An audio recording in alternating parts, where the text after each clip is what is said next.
तो आइए सुनते हैं मुंशी प्रेमचंद जी की बहुप्रसिद्ध कहानियों में से चुनी हुई एक और नायाब कहानी, एक आँच की कसर। सारे नगर में महाशय यशोदानंद का बखान हो रहा था। नगर ही में नहीं, समस्त प्रांत में उनकी कीर्ति गाई जाती थी। पत्रों में टिप्पणियां हो रही थीं। मित्रों से प्रशंसापूर्ण पत्रों का तांता लगा हुआ था। समाज सेवा इसको कहते हैं। उन्नत विचार के लोग ऐसा ही करते हैं। महाशय जी ने शिक्षित समुदाय का मुख उज्ज्वल कर दिया। अब कौन यह कहने का साहस कर सकता है कि हमारे नेता केवल बात के धनी हैं, काम के धनी नहीं। महाशय जी चाहते तो अपने पुत्र के लिए उन्हें कम से कम 20,000 रुपये दहेज में मिलते, उस पर खुशामद खाते में। मगर लाला साहब ने सिद्धांत के सामने धन की रत्ती बरबर परवाह ना की और अपने पुत्र का विवाह बिना एक पाई दहेज लिए स्वीकार किया। वाह वाह, हिम्मत हो तो ऐसी हो, सिद्धांत प्रेम हो तो ऐसा हो, आदर्श पालन हो तो ऐसा हो। वाह रे सच्चे वीर, अपनी माता के सच्चे सपूत, तूने वह कर दिखाया जो कभी किसी ने ना किया था। हम बड़े गर्व से तेरे सामने मस्तक नवाते हैं। वर का तिलक था।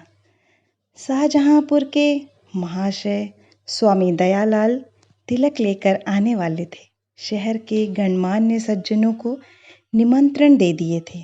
वे लोग जमा हो गए थे। महफिल सजी हुई थी। एक प्रवीण सितारिया अपना कौशल दिखाकर लोगों को मुग्धा कर रहा था। दावत का सामान भी तैयार था।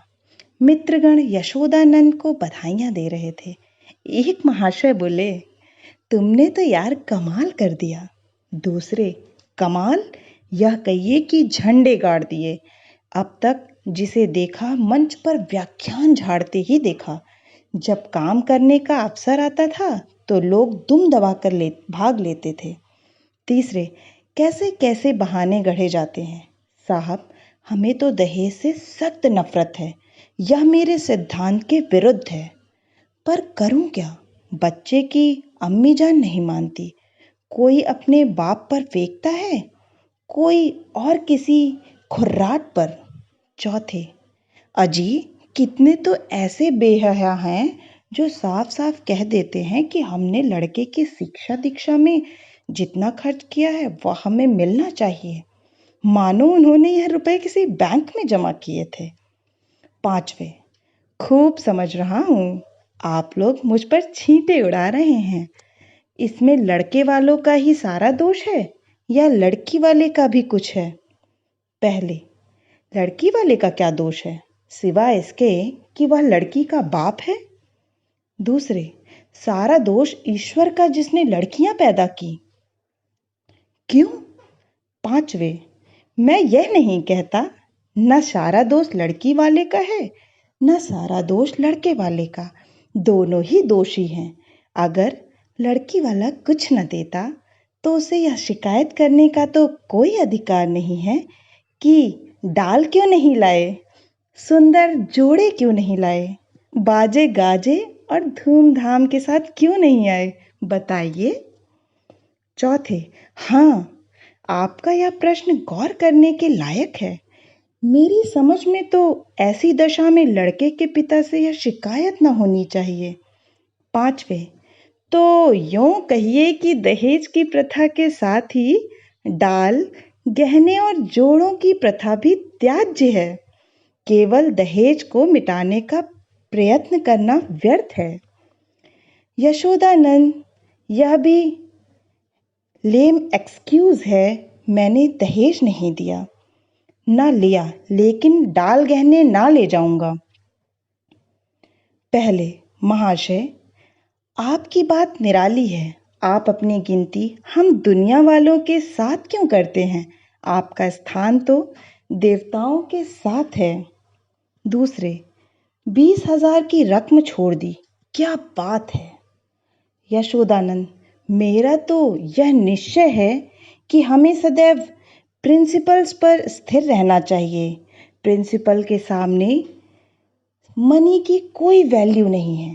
दहेज की कुप्रथा पर मैंने खुद कोई व्याख्यान नहीं दिया, शायद कोई नोट तक नहीं लिखा।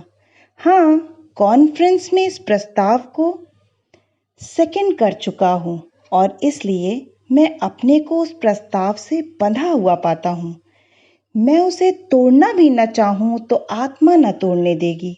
मैं सत्य कहता हूँ, यह रुपए ले लूँ तो मुझे इतनी मानसिक वेदना होगी कि शायद मैं इस आघात से बच ही ना सकूं। 5वें, अब की कॉन्फ्रेंस आपको सभापति ना बनाए तो उसका घोर अन्याय है। यशोदानंद, मैंने अपनी ड्यूटी कर दी, उसका रिकग्निशन हो या ना हो मुझे इसकी परवाह नहीं। इतने में खबर हुई कि महाशय स्वामी दयाल आ पहुंचे। लोग उनका अभिवादन करने को तैयार हुए, उन्हें मनसद पर ला बिठाया और तिलक का संस्कार आरंभ हो गया। स्वामी दयाल ने एक ढाक के पत्तल पर नारियल, सुपारी, चावल, पान आदि वस्तुएं वर के सामने रखीं। ब्राह्मणों ने मंत्र पढ़े, हवन हुआ और वर के माथे पर तिलक लगा दिया। तुरंत घर की स्त्रियों ने मंगलाचरण गाना शुरू किया। यहाँ महफिल में महाशय यशोदानंद ने एक चौकी पर खड़े होकर दहेज की कुप्रथा पर व्याख्यान देना शुरू किया। व्याख्यान पहले से लिखकर तैयार कर लिया गया था। उन्होंने दहेज की ऐतिहासिक व्याख्या की थी। पूर्व काल में दहेज का नाम भी न था। महाशयों, कोई जानता ही ना था कि दहेज या ठहरौनी किस चिड़िया का नाम है। सत्य मानिए, कोई जानता ही ना था कि ठहरौनी है क्या चीज, पशु या पक्षी, आसमान में या जमीन में, खाने में या पीने में। बादशाही जमाने में इस प्रथा की बुनियाद पड़ी। हमारे युवक सेनाओं में सम्मिलित होने लगे। यह वीर लोग थे, सेनाओं में जाना गर्व की बात समझते थे। माताएं अपने दुलारों को अपने हाथ से शस्त्रों से सजाकर रण क्षेत्र में भेजती थीं। इस भांति युवकों की संख्या कम होने लगी और लड़कों का मोल तोल शुरू हुआ। आज यह नौबत आ गई है कि मेरी इस तुच्छ महातुच्छ सेवा पर पत्रों में टिप्पणियां हो रही हैं, मानो मैंने कोई असाधारण काम किया है। मैं कहता हूँ, अगर आप संसार में जीवित रहना चाहते हैं तो इस प्रथा का तुरंत अंत कीजिए। एक महाशय ने शंका की, क्या इसका अंत किए बिना हम सब मर जाएंगे? सदानंद, अगर ऐसा होता तो क्या पूछना था, लोगों को दंड मिल जाता और वास्तव में ऐसा होना चाहिए। यह ईश्वर का अत्याचार है कि ऐसे लोभी, धन पर गिरने वाले, बुर्दा फरोश, अपनी संतान का विक्रय करने वाले नराधम जीवित हैं और सुखी हैं। समाज उनका तिरस्कार नहीं करता, मगर वह सब बुर्दा फरोश हैं इत्यादि। व्याख्यान बहुत लंबा और हास्य से भरा हुआ था। लोगों ने खूब वाह वाह की। अपना वक्तव्य समाप्त करने के बाद उन्होंने अपने छोटे लड़के परमानंद को, जिसकी अवस्था कोई 7 वर्ष की थी, मंच पर खड़ा किया। उसे उन्होंने एक छोटा सा व्याख्यान लिखकर दे रखा था। दिखाना चाहते थे कि इस कुल के छोटे बालक भी कितने कुशाग्र बुद्धि हैं। सभा समाजों में बालकों से व्याख्यान दिलाने की प्रथा है ही। किसी को कौतूहल ना हुआ। बालक बड़ा सुंदर, होनहार, हंसमुख था। मुस्कुराता हुआ मंच पर आया और जेब से एक कागज निकालकर बड़े गर्व के साथ उच्च स्वर में पढ़ने लगा। प्रिय बंधुवर, नमस्कार। आपके पत्र से विदित होता है कि आपको मुझ पर विश्वास नहीं है। मैं ईश्वर को साक्षी करके निवेदन करता हूँ कि निर्दिष्ट धन आपकी सेवा में इतनी गुप्त रीति से पहुँचेगा कि किसी को लेश मात्र भी संदेह न होगा। हाँ, केवल एक जिज्ञासा करने की धृष्टता करता हूँ। इस व्यापार को गुप्त रखने से आपको जो सम्मान और प्रतिष्ठा लाभ होगा और मेरे निकटवर्ती में मेरी जो निंदा की जाएगी, उसके उपलक्ष्य में मेरे साथ क्या रियायत होगा।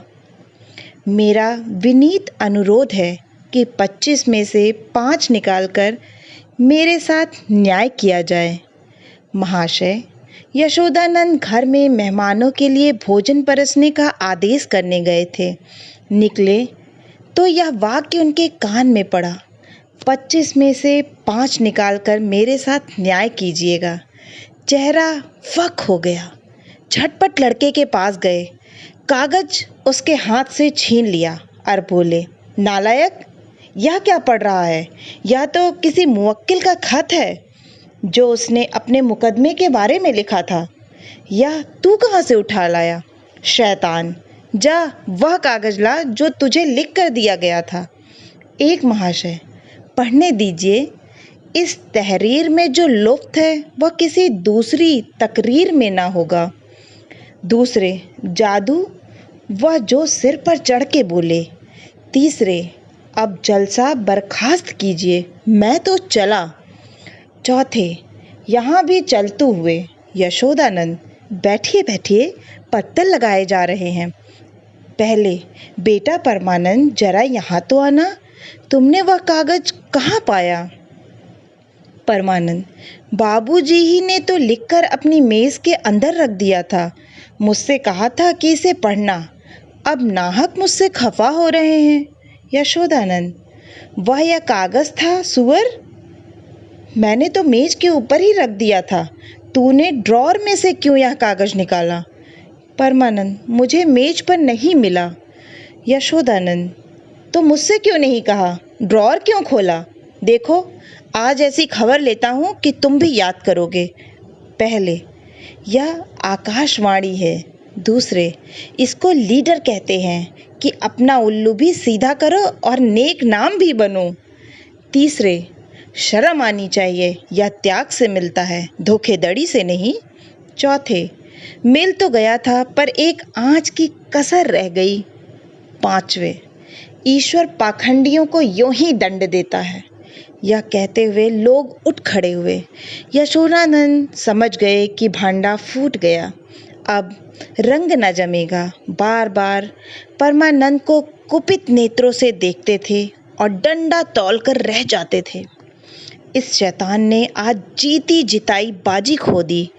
मुंह में कालिख लग गई, सिर नीचा हो गया। गोली मार देने का काम किया है। उधर रास्ते में मित्र वर्ग यूं टिप्पणियां करते जा रहे थे। एक, ईश्वर ने मुंह में कैसी कालिमा लगाई कि हयादार होगा तो अब सूरत ना दिखाएगा। दूसरा, ऐसे ऐसे धनी मानी विद्वान लोग ऐसे पतित हो सकते हैं, मुझे तो यही आश्चर्य है। लेना है तो खुले खजाने लो, कौन तुम्हारा हाथ पकड़ता है? या क्या कि माल भी चुपके चुपके उड़ाओ और यश भी कमाओ। तीसरा, मक्कार का मुंह काला। चौथा, यशोदानंद पर दया आ रही है। बेचारे ने इतनी धूर्तता की, उस पर भी कलई खुल ही गई। बस एक आँच की कसर रह गई। आशा है कि आपको यह कहानी एक आँच की कसर बहुत ही पसंद आई होगी। अगर पसंद आई है तो इस कहानी को लाइक करें और अपनों के साथ शेयर करें। और अगर इस चैनल पे नए हैं तो प्लीज़ इस चैनल को सब्सक्राइब करें। आप सभी का सुनने के लिए बहुत बहुत धन्यवाद।